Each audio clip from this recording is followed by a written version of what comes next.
Coverage जारी है। सूची आ चुकी है सामने, कांग्रेस की तीसरी सूची। सुमित, लगातार हम लोग चर्चा कर रहे हैं क्योंकि तीसरी सूची अब सामने आ चुकी है। 95 नाम हो गए फाइनलाइज। लगातार विश्लेषण भी हम लोग कर रहे हैं। बड़ी चीज ये कि दबदबा किसका नजर आया अब तक 95 नामों पर, इसकी चर्चा जरूरी है। बीजेपी में किसका दबदबा, उसकी भी बात करिए। बिल्कुल, 19 नामों की लिस्ट जारी हो गई है।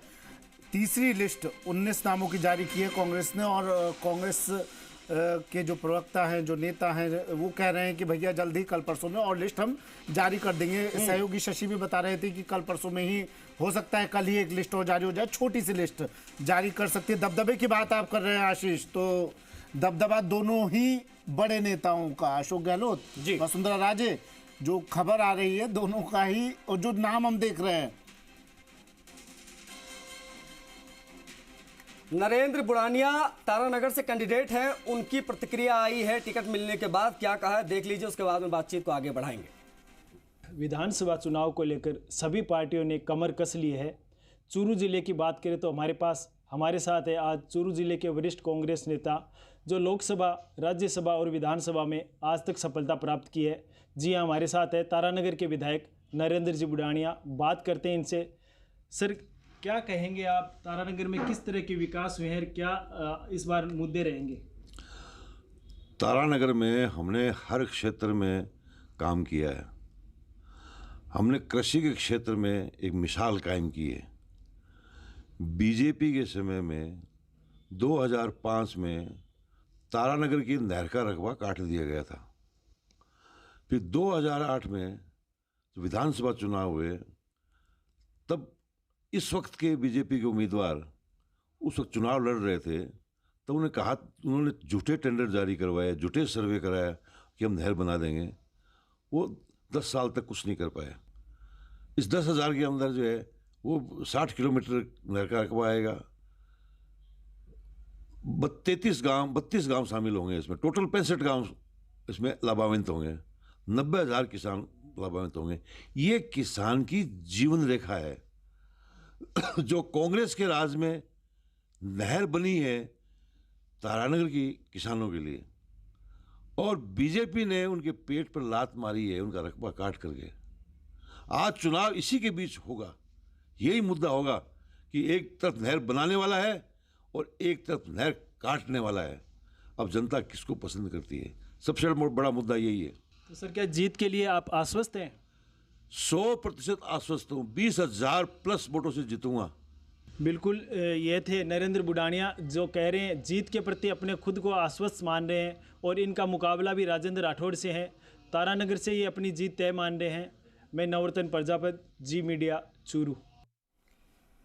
तो तारानगर से नरेंद्र बुढ़ानिया ने बात की जी राजस्थान से, जी मीडिया से। शशि मोहन मेरे सहयोगी अब हमारे साथ जुड़े हुए हैं। शशि, एक बात समझना चाहूँगा, अभी आशीष और मैं भी चर्चा कर रहे थे इस बात को लेकर। जितनी भी लिस्ट अब तक आई है बीजेपी की, कांग्रेस की, 2 लिस्ट आ गई है। बीजेपी कांग्रेस की तीसरी सूची जारी हो गई है। छाप किसकी नज़र आ रही है? वसुंधरा राजे की भी छाप नज़र आ रही है, लेकिन वसुंधरा राजे तो कहीं मैं आ रहा हूँ शशि, इस सवाल के साथ मैं आ रहा हूँ आपके पास।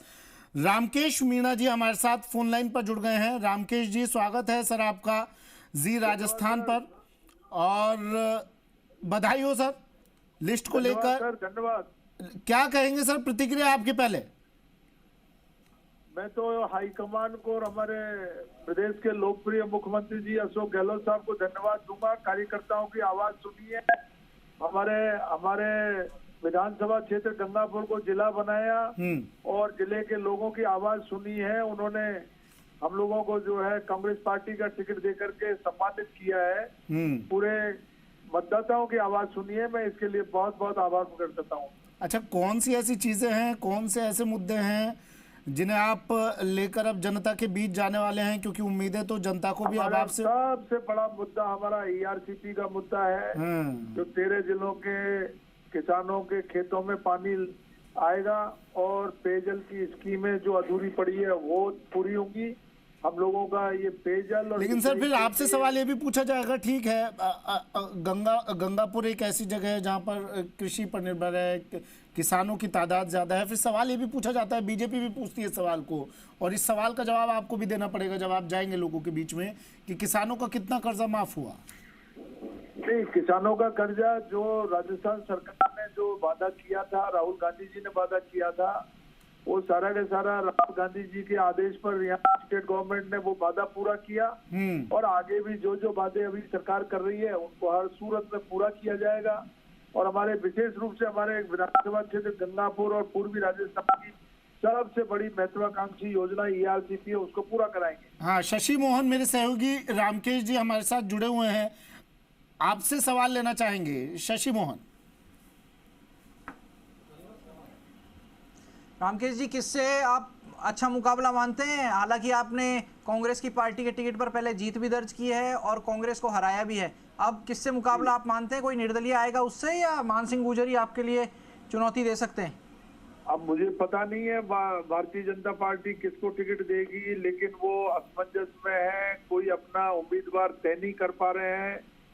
वो अभी बिल्कुल अस्पष्ट स्थिति है, लेकिन मैं मानता हूँ कोई भी आएगा और उससे मुकाबला करेंगे। गंगापुर की जनता, मुझे पूरी उम्मीद है, मैंने जो काम किए हैं, गंगापुर की जनता की सेवा की है, मुझे पुनः आशीर्वाद मिलेगा गंगापुर की जनता का। रामकेश जी, पिछली बार निर्दलीय लड़के आपने एक तरफा कर दिया था मुकाबला, बीजेपी कांग्रेस सबको हरा दिया था। एक चीज होती है, क्या आपको लगता है कि सोशल इंजीनियरिंग आपके पक्ष में जाएगी?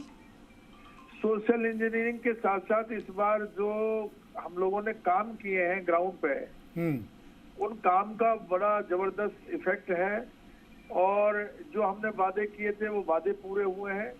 अब हमारा जो वादा एक जो चल रहा है वो ERCP के मुद्दे को लेकर के हम पूरा तन मन लगा करके ERCP के मुद्दे को। एंटी इनकम्बेंसी फैक्टर कितना असर पड़ेगा सर इसका? एंटी इनकम्बेंसी का तो नामो निशान नहीं है। हर गांव में अभी आप देख सकते हो, हर गांव में, हर मतलब शहर के कोने कोने में जो है पटाखे चल रहे हैं। इससे आप समझ सकते हो कि कोई एंटी इनकम्बेंसी का कोई प्रश्न नहीं है। अच्छा, जो राहत कैंप आपकी सरकार की तरफ से लगाए गए, उसका असर नजर आएगा? उसको लेकर भी तो जाएंगे आप लोगों के बीच में? ये राजस्थान की जनता जो है ये सब बातों को याद रखती है। मुसीबत के समय में जो उनकी कोई मदद करता है उसको याद रखती है राजस्थान की जनता। तो मुसीबत के समय में, अभी कोरोना के टाइम में नए जिले का कोई फैक्टर का फर्क पड़ेगा? अशोक गहलोत साहब ने योजनाओं के माध्यम से लोगों का भला किया है, वो भूल नहीं पा रहे हैं लोग। शशि, मेरे सहयोगी शशि आपसे सवाल पूछ रहे हैं, नए जिले का असर पड़ेगा कुछ ये फैक्टर? नए जिले के, रामकेश जी, नए जिले के फैक्टर का कोई फर्क पड़ेगा? बिल्कुल फर्क पड़ेगा। ये 70 साल पुरानी मांग है नए जिले की, और वो 70 साल पुरानी मांग को गहलोत साहब ने पूरा किया, कांग्रेस पार्टी ने पूरा किया है। उसका एहसान हम लोग चुकाएंगे। लेकिन सर, लोग फिर ये कहते हैं, बीजेपी भी कहती है कि आपने मांग पूरी की, लेकिन बिल्कुल ऐन वक्त पर की है। 5 साल होने को है तब की है, 5 साल पहले से क्यों नहीं याद आई 3 चीजों की? ऐसा नहीं होता है, सारी रिपोर्टिंग हो रही थी। पहले भी जो गिरिराज सिंह कुशवाहा कलेक्टर थे उस समय भी रिपोर्ट हुई थी। इस बार भी कमेटी ने जो रिपोर्ट मांगी थी वो रिपोर्ट आई है, और रिपोर्ट के आधार पर जिले बने हैं। अब बीजेपी नहीं, मैं इसलिए पूछ रहा हूँ सर ये सवाल, क्योंकि बीजेपी ये कहती है कि जाते जाते खजाना खाली करके जा रहे हैं, इतना खर्चा आएगा इन नए जिलों पर, तो वो हमारे ऊपर छोड़ कर जाएंगे। बीजेपी को तो हर बात में खजाना खाली होता नजर आ रहा है। वो जो राहत कैंप लग रहे हैं आम जनता के लिए, जो राहत की योजनाएं सरकार लेकर के आ रही है, मुख्यमंत्री जी लेकर के आ रहे हैं, और जो गारंटी योजना जो अभी जो लॉन्च की है, वो सब में उसको बीजेपी को दोष नजर आ रहा है। बीजेपी आम जनता की नहीं सर, वो इसलिए पूछा जा रहा है कि आचार संहिता लगने से ठीक पहले नए जिलों की घोषणा कर दी गई, उनका नोटिफिकेशन भी होना होगा, कई काम होते हैं जिन्हें पूरा करना होगा, तो वो कैसे होगा? वो क्या दूसरी सरकार के जिम्मे छोड़कर जाएंगे आप लोग? बरसों से प्रक्रिया चल रही है, ऐसा नहीं है कोई आनंद फानंद में कोई घोषणा कर दी है। ये बरसों से ये प्रक्रिया चल रही थी, और प्रशासनिक ढांचा पूरा तैयार करने के बाद एक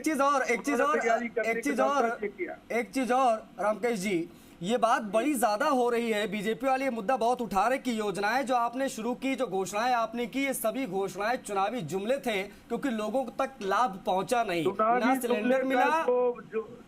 चुनावी जुमला ये बीजेपी के ये वाक्य है। हाँ। कांग्रेस कोई जुमला फेंकती नहीं है। कांग्रेस जो कहती है वो कर रही है। जैसे पहले वादे किए थे वो पूरे हुए, और गहलोत साहब ने जो जो कहा वो सब काम पूरे करके। रामकेश जी देखिए, आप हो सकता है आप अपनी जीत को लेकर आश्वस्त हो सर। आपने पिछली बार भी बड़ी जीत दर्ज की थी। मुझे उम्मीद है पूरी तरीके से जनता का आशीर्वाद हमें मिलेगा। महिलाओं को लेकर बड़े बड़े ऐलान, लेकिन महिला उत्पीड़न पर चुप्पी क्यों साध लेती है सरकार? कोई सरकार चुप्पी नहीं साधती। सबसे पहले महिलाओं के अधिकार, महिलाओं के रिजर्वेशन की बात भी कांग्रेस ने की थी, और कांग्रेस उसको चाहती है कि अभी भी कांग्रेस तो ये चाहती है कि जल्दी से जल्दी महिला आरक्षण, ये बिल जो पास हुआ ये लागू होना चाहिए। शशि, आप अपना सवाल रख सकते हैं बीच में। इसको लागू करने के लिए कह रही है। हम तो इसका विरोध करते हैं और हम तो चाहते हैं कि महिलाओं का आरक्षण तुरंत लागू हो।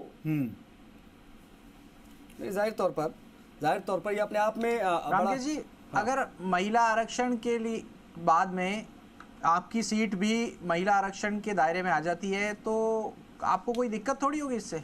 वो किसी की भी आ सकती है सर। इसमें परिवार के किसी व्यक्ति को लड़ाएंगे या क्या करेंगे? नहीं है। महिला आरक्षण में जो सीटें आएंगी वो महिलाओं को जाएगी। नहीं, शशि का सवाल है रामकेश जी की परिवार के ही किसी शख्स कोई भी को हो सकता है, वो किसी की भी सीट जा सकती है। इसमें हाँ। कोई पर्टिकुलर व्यक्ति का मामला नहीं है। तो अच्छा, जब भी आरक्षण लागू होगा, किसके लिए कहाँ कौन सी सीट अलॉट होगी, हाँ। उसी तरीके से तैयारी की जाएगी। नहीं, आपके परिवार में महिलाओं को तैयार कर रहे हैं कि आप किसी पीढ़ी को, अगली पीढ़ी को या मौजूदा पीढ़ी को कि महिला आरक्षण आए तो परिवार?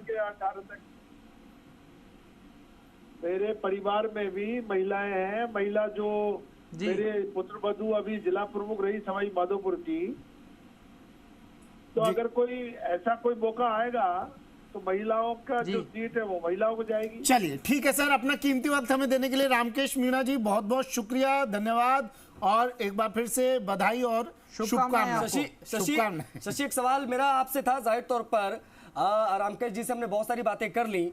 ओबीसी फैक्टर की बड़ी चर्चा हो रही है शशि, इस बार के विधानसभा चुनाव में, न सिर्फ राजस्थान बल्कि अन्य राज्यों में भी ये ओबीसी फैक्टर का राज्य की सियासत पर कितना असर पड़ता आप देख रहे हैं मौजूदा परिदृश्य में इस विधानसभा चुनाव में? ओबीसी फैक्टर, अन्य पिछड़ा वर्ग की बात कर रहे हैं आप? जी देखिए, बिल्कुल फैक्टर का असर पड़ेगा। ना सिर्फ ओबीसी फैक्टर का असर पड़ेगा बल्कि एससी फैक्टर का भी असर पड़ेगा, एसटी फैक्टर का भी असर पड़ेगा, और जहां जहां समान जातियों के लोग लड़ते हैं वहां पर गोत्र के फैक्टर तक का असर पड़ता है। और आप देखिए कि कांग्रेस पार्टी ने ओबीसी की जनगणना की मांग की, खासतौर से ओबीसी की जातिगत जनगणना की मांग, इसलिए कि जिसकी जितनी आबादी उसका उतना हक ये होना चाहिए। सवाल ये कि क्या एससी सीटों पर आपने एससी चेहरे उतारे, लेकिन जनरल सीटों पर या ओपन कैटेगरी की सीटों पर एसटी चेहरे उतारने से कांग्रेस पार्टी को फायदा मिलेगा क्या? तो इसका जवाब है कि एसटी वोटर जो डेडिकेटेडली, कई बार ये माना जाता है कि कांग्रेस का डेडिकेटेड वोटर है, तो आप करौली की सीट देखिए, ओपन कैटेगरी की सीट है, लाखन सिंह मीणा को उतारा है। Gangapur city general category seat है, रामकेश मीणा को टिकट दिया है। और इसी तरीके से देवली उनियारा जो जनरल कैटेगरी की सीट है वहां से हरीश मीणा को दिया है। महुआ जो जनरल कैटेगरी की सीट है वहां से ओम प्रकाश हुड्डा को दिया है। तो एसटी वोटर कांग्रेस के पक्ष में ज्यादा झुक सकता है, और जिस पूर्वी राजस्थान के ऊपर फोकस है कांग्रेस पार्टी का, वो पूर्वी राजस्थान अगर कांग्रेस का इंटैक्ट रहता है, और खासतौर से ईआरसीपी का हिस्सा जिसमें 83 सीट है, अभी कांग्रेस के पास 49 थी, और आज की तारीख में देख लें तो कांग्रेस के पास 50 इसलिए हो जाती हैं क्योंकि जो बीजेपी के टिकट पर जीती थी शोभा कुशवाहा धौलपुर से, वो भी कांग्रेस के पास में आ गई है। बीजेपी के पास में 25 सीट थी यहाँ पर। तो ये एक अंतर बड़ा है। और अगर आप 50 सीट रिटेन रखते हैं तो आपको सरकार बनाने के लिए बाकी जो सीटें हैं उनमें से केवल 51 सीटें चाहिए। अच्छा शशि, एक सवाल मेरा बीच में अधूरा रह गया था, आपसे पहले भी पूछा था। ओबीसी एससी एसटी फैक्टर की हमने बात की, अब बात करते हैं वसुंधरा फैक्टर की। कितना असर वसुंधरा फैक्टर का रहने वाला है? क्योंकि देखिए, हमने देखी पिछले दिनों तस्वीरें, चाहे प्रधानमंत्री आ रहे हैं, चाहे पार्टी का कोई बड़ा नेता आ रहा है, उसमें वसुंधरा राजे नेपथ्य में कहीं नजर आई। लेकिन अब तक जो लिस्ट बीजेपी की आई उसमें वसुंधरा राजे का असर देखा जा रहा है। एक तरफा क्या लिस्ट तक ही ये असर नजर आएगा? कब फ्रंट फुट में खेलेंगी वसुंधरा राजे?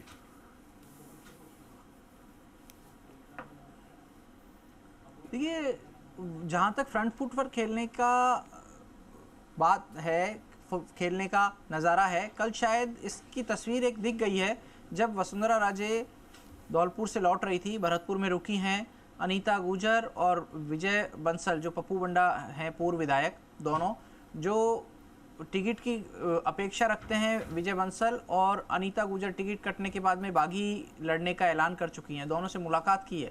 तो ये उनके फ्रंट फुट पर आने के, ये उनकी सक्रियता के संदेश हैं, संकेत हैं।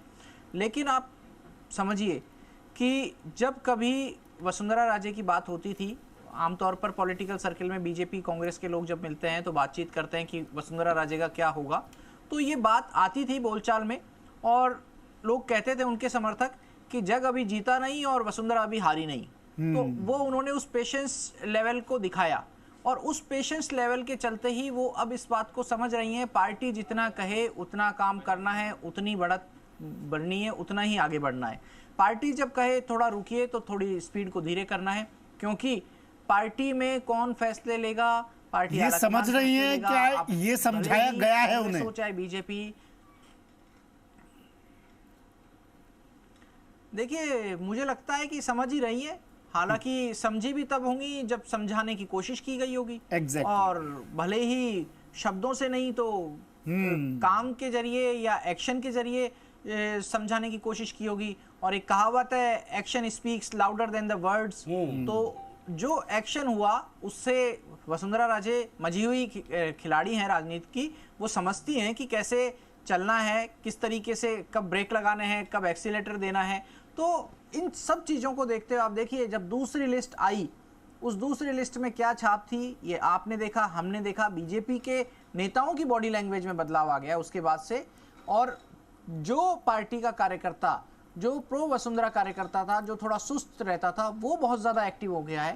तो जो कार्यकर्ता चुप बैठा था, अपनी ऊर्जा को लंबे समय से सहेज रहा था, अगर उसमें अचानक से ऊर्जा का संचार हुआ है, एक चीज तो बताइए, कांग्रेस की लिस्टों को देखते हुए तीन लिस्टों को अगर हम गौर से पढ़े, महिलाओं के नामों पर अगर चर्चा करें, प्रियंका गांधी को लगातार बुला रही है पार्टी राजस्थान में चुनाव प्रचार के लिए, और प्रियंका गांधी ने तो यूपी में एक नारा भी दिया था, बड़ा हिट हुआ था वो नारा।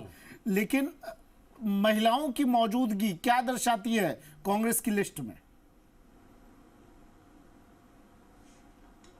देखिए, महिलाओं की मौजूदगी है, लेकिन कितनी महिलाएं ऐसी हैं जो नए चेहरे के रूप में आई है? अगर आप महिलाओं को गिनेंगे तो फिर सफिया जुबैर की बात भी करनी होगी। चलिए, प्रियंका गांधी की बात की शशि आपसे, प्रियंका गांधी से जुड़ी बड़ी खबर आ रही है। प्रियंका गांधी को इलेक्शन कमीशन ने नोटिस थमा दिया है। किस लिए नोटिस दिया गया? अब इलेक्शन का वक्त है तो चुनावी भाषणों को लेकर, चुनावी शब्दों को लेकर ही नोटिस दिया गया होगा। या आप ब्रेकिंग के जरिए देखिए, समझिए, स्पीच पर नोटिस थमाया है। पीएम मोदी को लेकर दी गई स्पीच पर प्रियंका को नोटिस। देव नारायण जी मंदिर का वाकया याद होगा आप सभी को। देव नारायण जी मंदिर के दान पत्र में प्रधानमंत्री जी ने क्या डाला, उसी को लेकर मुश्किल में फंसती नजर आ रही है प्रियंका गांधी, क्योंकि पूरा डेलीगेशन पहुंचा था शिकायत करने के लिए प्रियंका गांधी के खिलाफ, और नोटिस थमा दिया गया कि प्रधानमंत्री ने जो डाला था उसमें वो लिफाफा था कि नोट था, उसको लेकर लिफाफा खाली करके बड़ा तंज कसा गया था प्रधानमंत्री मोदी पर। अब ऐसे में आचार संहिता का उल्लंघन इसको बताया गया। विनय पंत हमारे सहयोगी कनेक्ट हो गए हैं। अब विनय, शिकायत की गई थी, डेलीगेशन गया था बीजेपी का शिकायत करने के लिए, नोटिस थमा दिया गया, क्या आधार बना? जी बिल्कुल, देखिए मैं बताना चाहूंगा, 20 अक्टूबर को प्रियंका गांधी की दौसा में जो रैली हुई थी उसमें उन्होंने प्रधानमंत्री नरेंद्र मोदी पर निशाना साधते हुए और देव नारायण जी मंदिर में जो उनके द्वारा लिफाफा दान पात्र में चढ़ाया गया था उसको लेकर स्पीच दी थी, जिस पर बीजेपी के जो तमाम नेता हैं उन्होंने नाराजगी जाहिर की थी। और साथ ही एक डेलीगेशन दिल्ली पहुंचा था इलेक्शन कमीशन से मिलने के लिए, और जो नेता प्रतिपक्ष राजेंद्र राठौड़ हैं उनकी ओर से शिकायत की गई थी। उसकी शिकायत पर जो जांच है वो की गई है इलेक्शन कमीशन के द्वारा, और इस पूरे मामले को जो मॉडल कोड ऑफ कंडक्ट है उसकी अवहेलना मानते हुए प्रियंका गांधी को आज नोटिस थमाया गया है और 30 अक्टूबर तक जवाब देने के लिए कहा गया है। तो कहीं ना कहीं अब जो प्रियंका गांधी उनकी मुश्किलें बढ़ती हुई नजर आ रही है, जो बयान प्रधानमंत्री नरेंद्र मोदी को लेकर उन्होंने दौसा में दिया था उसके चलते अब उन्हें इलेक्शन कमीशन ने नोटिस थमाया है। जी सुमित। चलिए, बहुत शुक्रिया आपका विनय, इन तमाम जानकारियों को साझा करने की। तो बड़ी चीज ये है कि कांग्रेस की तीसरी लिस्ट जो जारी हो गई है, लेकिन एक नोटिस थमाया गया प्रियंका गांधी वाड्रा को। नेता प्रतिपक्ष राजेंद्र राठौड़ ने इलेक्शन कमीशन से शिकायत की थी, बाकायदा डेलीगेशन गया था, और अब नोटिस दिया गया। 30 अक्टूबर तक जवाब मांगा गया प्रियंका गांधी से।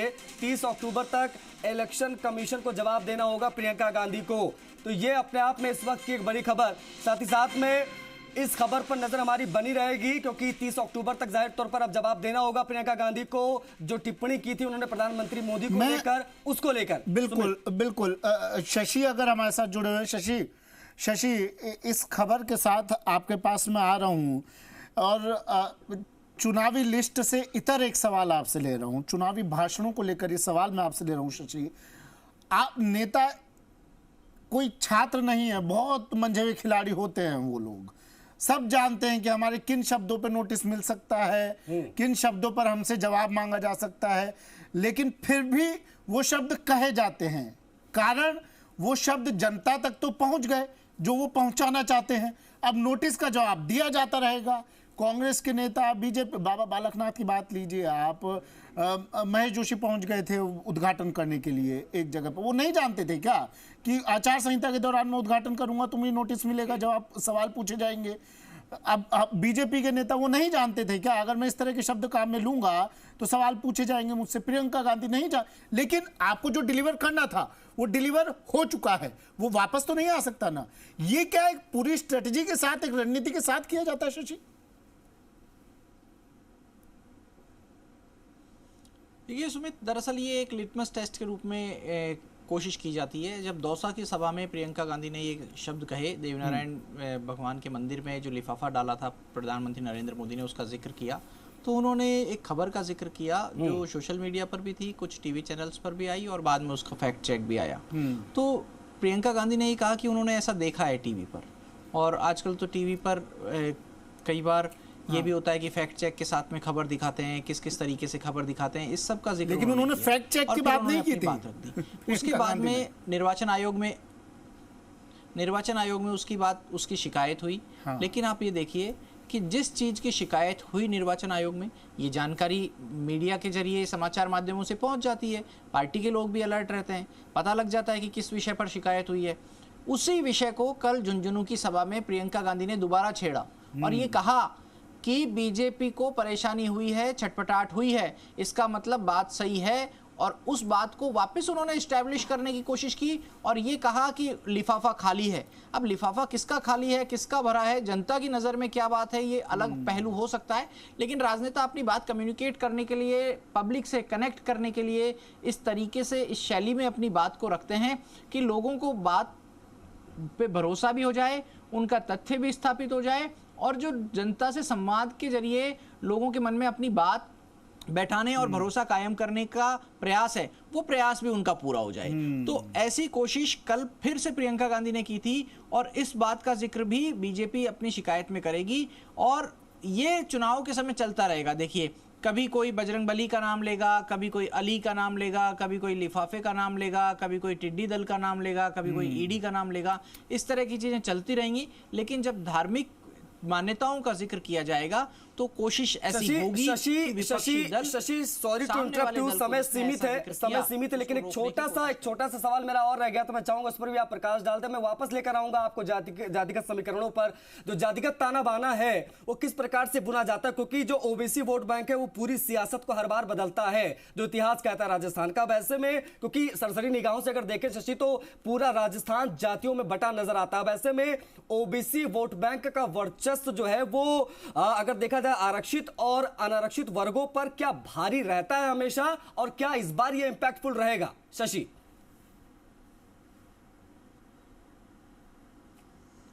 हम जब जाति की बात करते हैं तो कई बार ऐसा लगता है कि समाज को अलग अलग हिस्सों में बांट रहे हैं। फिर कुछ बुद्धिजीवी कहते हैं जाति विहीन समाज की स्थापना करनी होगी, लेकिन फिर वही लोग अपने नाम के आगे शर्मा, वर्मा, गुप्ता, सिंह, चौधरी, ये सब उपनाम लगाते हैं, जातिगत उपनाम। तो जाति विहीन समाज की स्थापना भी करना चाहते हैं और अपनी जाति दिखाना भी चाहते हैं। और कई बार सामाजिक और जातीय पंचायतें तो ऐसी हैं कि जाति से इतर कोई शादी नहीं होनी चाहिए, विवाह नहीं होना चाहिए, और सरकार कहती है कि इंटरकास्ट मैरिज कोई करेगा तो उसको कभी 25,000 प्रोत्साहन मिलेगा, कभी 50,000 प्रोत्साहन राशि मिलेगी उनको जीवन शुरुआत करने के लिए। तो ये सब चीजें सामाजिक ताने बाने में चलती रहती है, लेकिन आम तौर पर जो भारतीय मानसिकता है वो कोशिश करते हैं लोग कि वो अपने दायरे में सीमित रहें, अपने दायरे को तोड़ करके ना जाएं। लेकिन ये चुनावों में होना और चुनावों में दायरे को किसी एक जाति को किसी एक दायरे में बांध करके रखना बहुत मुश्किल है। ऐसा इसलिए क्योंकि जब लोग पढ़ते हैं, जब लोगों में जागरूकता आती है तो वो जी, मैं आपकी ही बात को आगे बढ़ाऊंगा। देखिए, आपने पंचायतों की बात की, तो एक ये भी बात कहीं ना कहीं हम इससे इग्नोर नहीं कर सकते कि प्रदेश की जो राजनीति होती है वो जाहिर तौर पर पंचायतें तय करती है, जमीनी स्तर पर वो तय करती है। अब ऐसे में ये कितना इम्पैक्ट छोड़ता है, क्योंकि वादे, दावे, घोषणाएं एक तरफ और जातिगत समीकरण एक तरफ, उसी हिसाब से सारे वोट पड़ते हैं। फिलहाल बहुत शुक्रिया आपका शशि, आप जुड़े, आपने तमाम बात रखी। इस बुलेटिन में फिलहाल इतना ही, इजाजत दी।